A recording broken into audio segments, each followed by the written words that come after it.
Welcome back to What Arty Noobs with General Disturbance. This is the GW Panther, the Tier 7 German SPG. It's on the south spawn of Serene coast and it's under the command of talon1958. And yes, this is this week's contest starting already. Yes, last week Talon won. Yes, because Angelina wasn't able to get a decent game in before the weekend came around, the Sunday morning lion. So Talon's coming off from 2 victories now, 2 weekend lines that he's had, and this is his first replay of the week. Now I will be doing some further replays from past weeks which I accumulated but never got a chance to actually do. He's gone straight to the aim and we're looking at a super chappy running through the village, doing a quick early spot, and he's going to run into that building. Okay, is he going to move forward? I think he will. There he goes. Line up the shot and rounds out. Oh, perfect! He's got his first kill, and in fact it's the first kill of the game. Beautifully lined up, worked out exactly when the guy was going to go forward. He had to go forward, he couldn't keep going in reverse, and therefore he was taken out. Nice shot. Okay, he's almost reloaded. If you're wondering why the reticule's not there, it's because a lot of the games I get from Talon and from Angelina75 unfortunately won't work with the mods, and so we lose the engine sound. But if I run them without the mods and just a virgin client, as you see here, they do work. So that's why we're running this one on a virgin client, which I think a lot of people do prefer actually, because there's not so many mods. Rounds out, looks good. Perfect!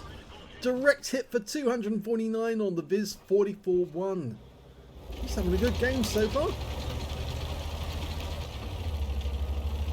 The standard reload for the GW Panther is 25.89 seconds, and I think Talon's got a reload of about 20 seconds. I seem to recall it was about 20. He's going back to that Viz 44-1 because he seems to be an easy target. We're just having to dial in at the moment. Rounds out. Yeah, because he fired too early before it was dialed in, the shell missed and landed elsewhere. A lot of these targets are either in cover or they've already been taken out. Okay, he might be able to hit the budgie behind that rock. These guys are now being Arty safe, except for that Tiger 131 who's actually came up onto that area and, well, rounds out. Lands just to one side of him. Now this is a good target, the setter. He's sitting behind that rock thinking he's safe, and he's just been killed by our M2Y. Now those guys are hiding just around that corner, thinking that they can't be taken out either, but I think they're about to get a nasty surprise, because we do have an M2Y and an OHO there. Couldn't get the shot on the M2Y there. The budgie's popping out to take shots, so let's dial in and see if we can get around on him. No, he's decided to go elsewhere. I hope that that brief flit to look elsewhere actually hasn't thrown off his aiming. That M2Y at the back is in the open, and I'm not sure if he's noticed that. So's the budgie. So he's dialing in. He fired at the budgie, wasn't fully dialed in, and again he gets another miss. Yeah, you really need to focus on one target, let it settle on the aim. Try not to take snapshots, even if you think that the target's about to move out of view. And if the target does move out of view, just hold your fire, keep your aim on that spot, and the enemy tank will pop out again like this. That time he did get a hit. 228, nice. Okay, Viz 44-1 still there. The budgie, oh no, the Viz 44-1's falling back because the T-3485M has got around behind them. In fact, there's only 3 enemy tanks left in the game. The M2Y, the Viz 44-1 and this budgie. And a nice shot there gets him an additional 35 hit points, and he's killed, which means he's got the stun assist. There's only 2 enemy vehicles left. And I think that Viz 44-1's about to die because he's down to a one shot. but not before he kills our Super Hellcat. And I think Talon's lining up a shot on the M2Y. Yes, a good hit. 147 from that. And the game's about to be over. That's it. Game out.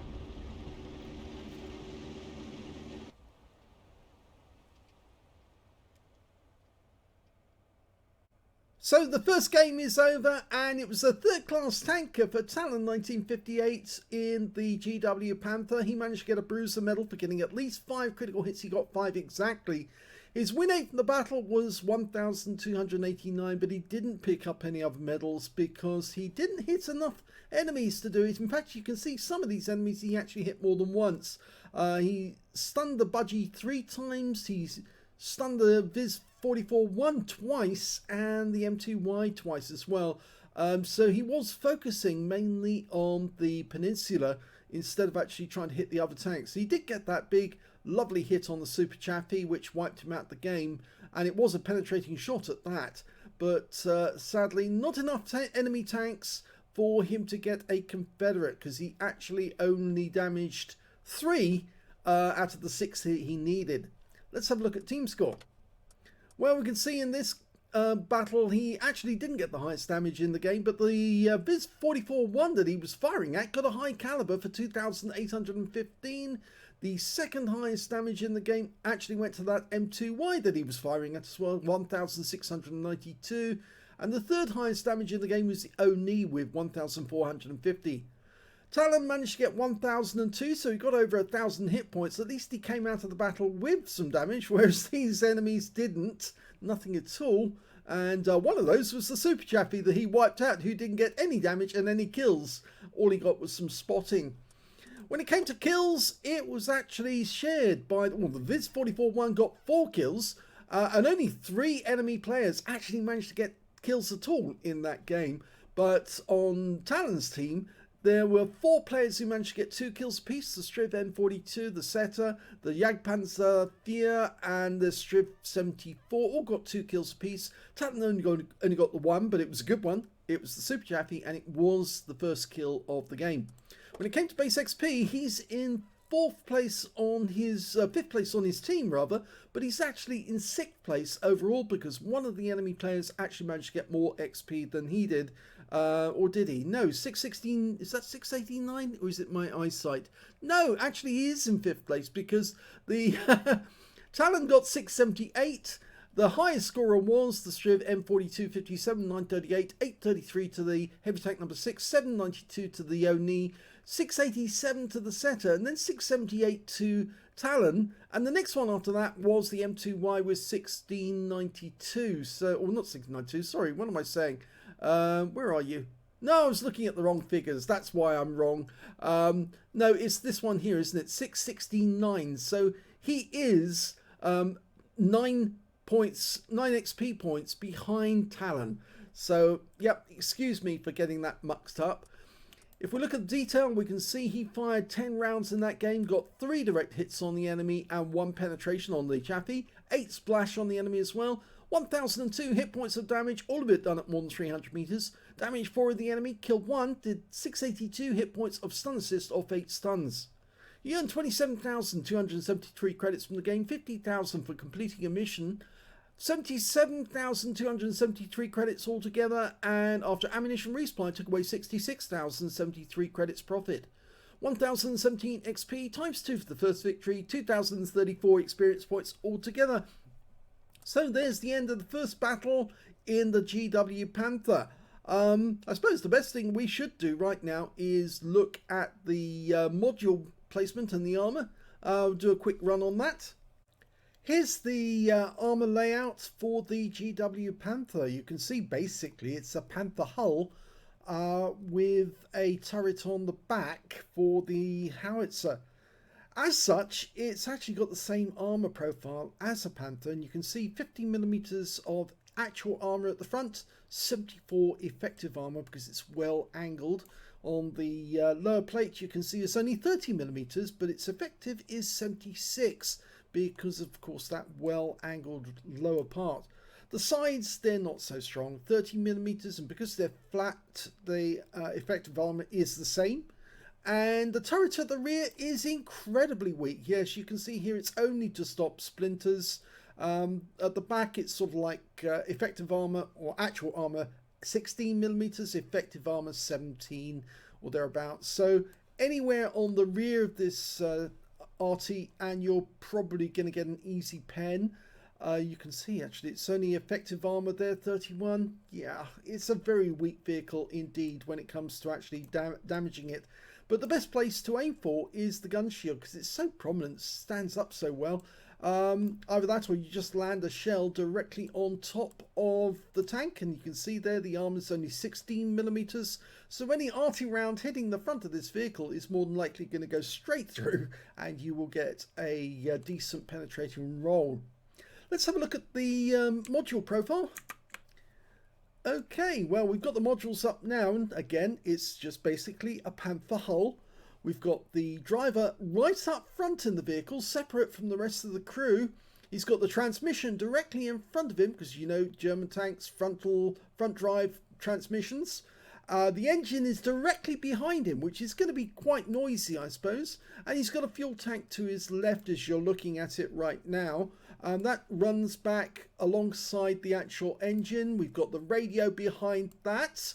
And you can see that the commander is on the left-hand side of the gun as we're looking at it, whilst the gunner is on the right-hand side. So, yes, either of those two are vulnerable because the shells, any shell, will just go straight through the shield here and will take out one of the crew members. The ammo racks are along the sides of the vehicle, and there's two loaders at the back, one on either side. So if you're aiming from the front and you actually fire a shell through, you'll either take out the gunner and one of the loaders or the commander and one of the loaders. And the ammo racks, well, just need to aim for the flat part of the hull at the back and you should connect with one of those ammo racks. So there you have it. That is the module profile for the GW Panther.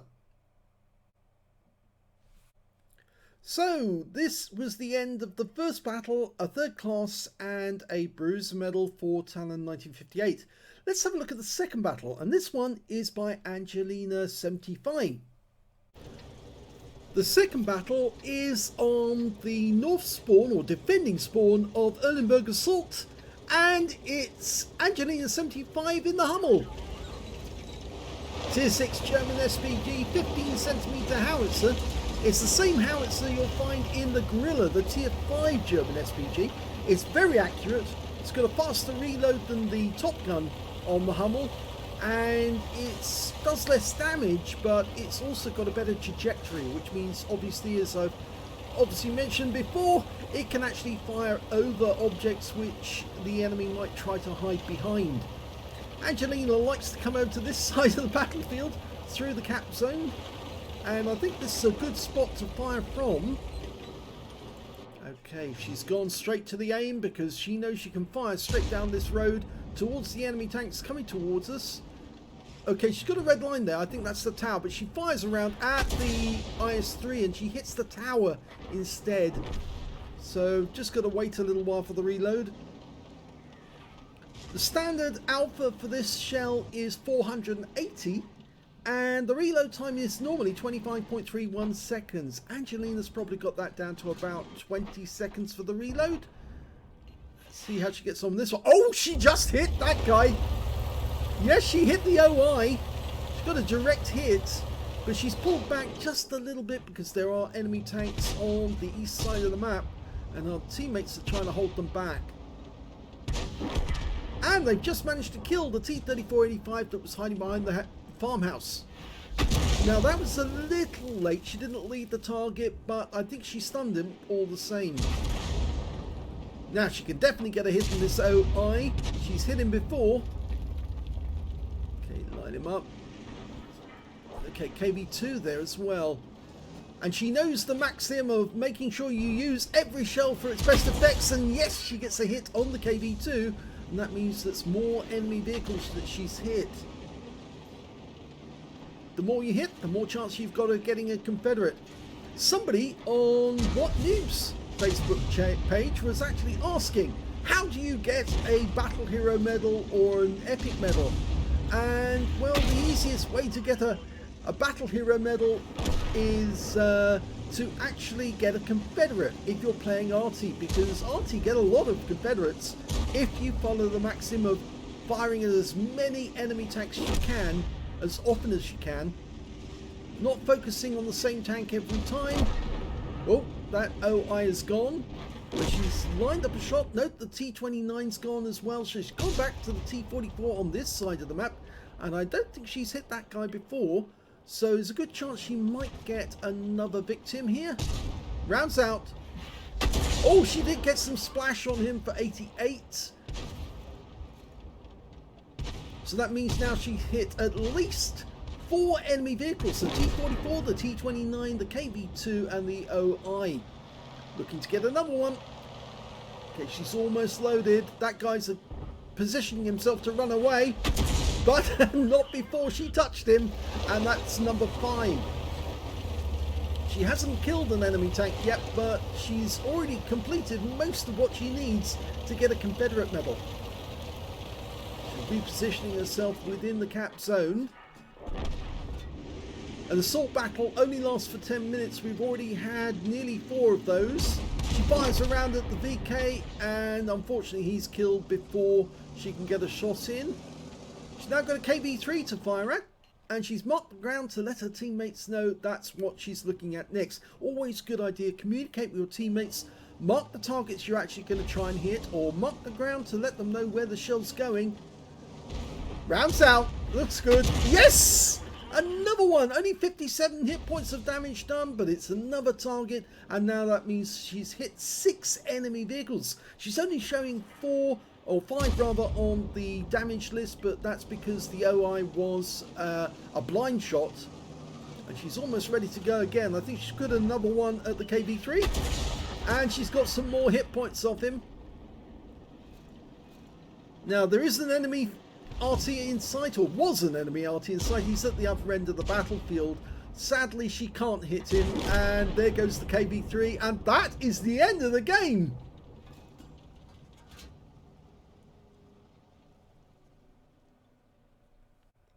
Here's the end of battle stats, and that was the second class tank for Angelina75 in the Hummel. She managed to get a bruiser medal for getting at least 5 critical hits. In fact, she got 5 exactly. But yes, she did get a Confederate in that game. She hit more of the enemy than anyone else in her team. At least 6 tanks subsequently taken out by other teammates, which proves that she knows how to get the medals. And that's what counts if you're trying to get missions done. If you ask to get a battle hero medal, this is the easiest one to get for Arty.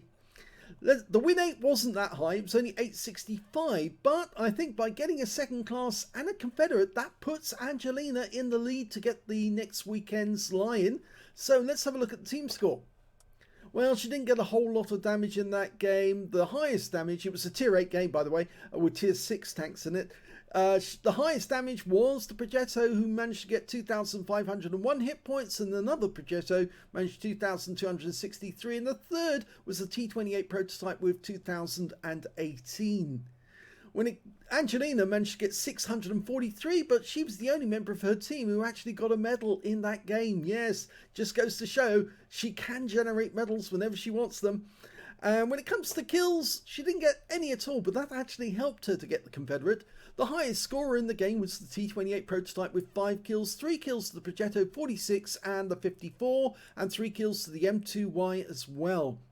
When it came to base XP, she's a little further up the table with this one, because the T-28 managed 965, the Progetto 46 906, the Progetto 54 876, and Angelina got 602, so she was performing quite well. There was only one player on her team that didn't get any damage, but there was quite a few enemy team members who didn't get anything at all. Not so good.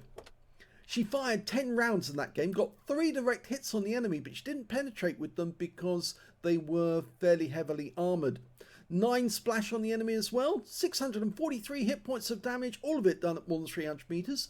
Damaged 6 of the enemy, didn't get any kills, but she did get 973 hit points of damage assistance and 490 hit points of stun assist off 9 stuns.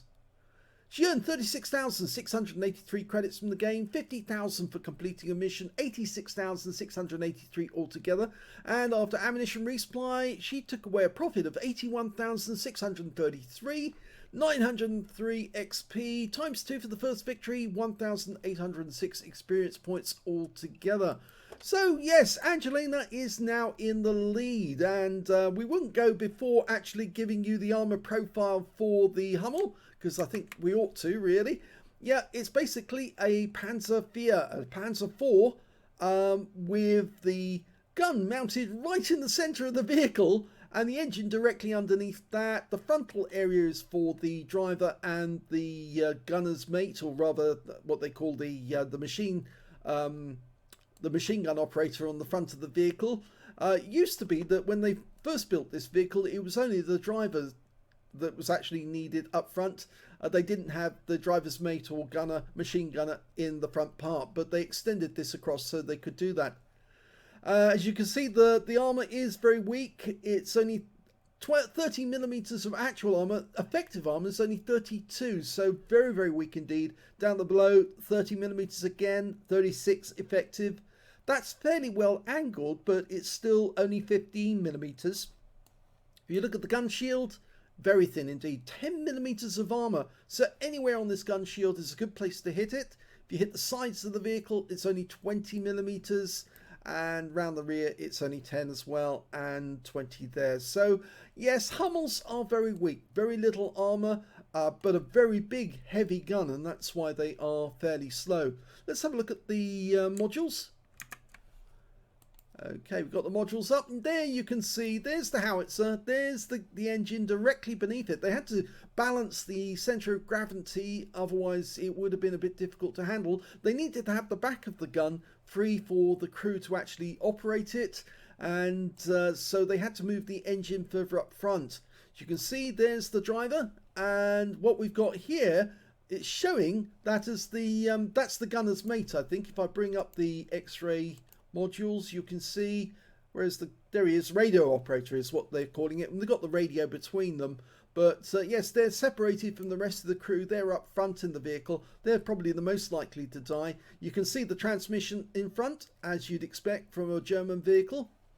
And at the back, we've got the gunner on the right hand side of the vehicle as you're looking at it. The TC is on the other side, and there's two loaders actually right at the back to feed the 15cm shells. It's two-part ammunition. There's a projectile, and then there's a little kind of canister, a bit like a tin, which actually carries bags of powder. They take the shells out of the rack, which is on the back on the right-hand side of the vehicle, or left-hand side as you're looking at it. As you're looking at it now, it's on the left-hand side. And they take the shells out of there, or is it the casings? I'm trying to remember. I think it's the shells that are down at the back, and it's the powder that's in this box here, yes. But either way, it counts as ammo rack. So if you can hit the rear of the vehicle, right at the very rear, you should be able to set off the ammo rack there if you can get it through. So that is the modules on the Hummel.